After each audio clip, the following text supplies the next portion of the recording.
Reverend Fred Shuttlesworth of the Bethel Baptist Church is the Negro feared most by the white citizens of Birmingham. A militant leader, he has a faithful following. He has been the target of a mob, 2 bombings, and a long history of harassment.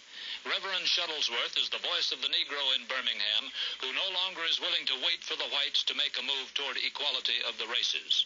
For the privilege of leading his people, he has paid a heavy penalty. Reverend Shuttlesworth, what is life like for you in Birmingham?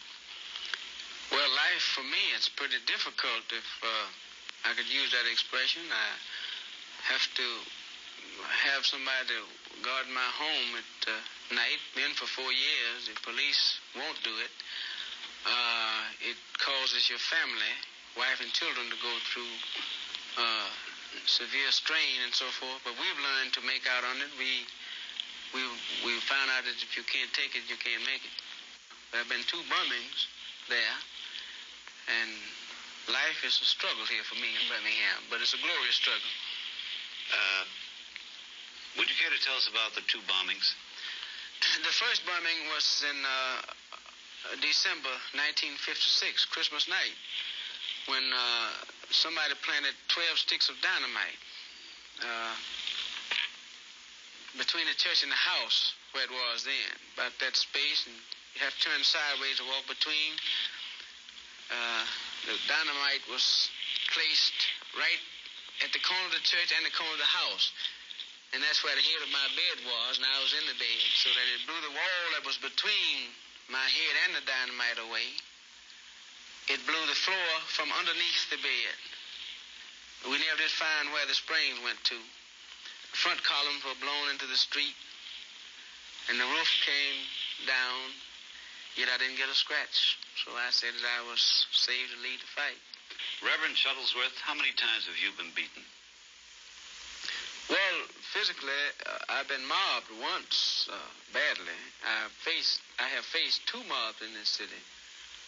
And of course, I have no doubt that I would have been beaten in the jails upon one of my arrests, but for the fact that there were several more men arrested with me. Some of the whites really wanted to get to me. I had no fear, however. When you say you were badly beaten, how badly? Quite badly. The first time I saw brass knuckles, I was being struck with them.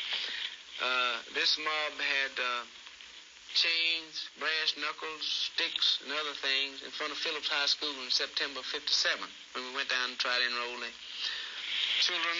And this wrist was almost broken, and I was knocked to the ground, I guess 5 or 6 times. I was kicked. My face was terrifically scarred. The skin were all off my ears. My knees were badly scuffed up. I have scars now that are visible behind here, 1 or 2 in my head, 1 there. Now, you're conscious that they're trying to kill you. And really, this mob at this time weren't just trying to beat me up. They were trying to kill me. You see, actually, a mob is so bent on doing harm till they are not composed. It's amazing how weak a person is who is a mobster at the time.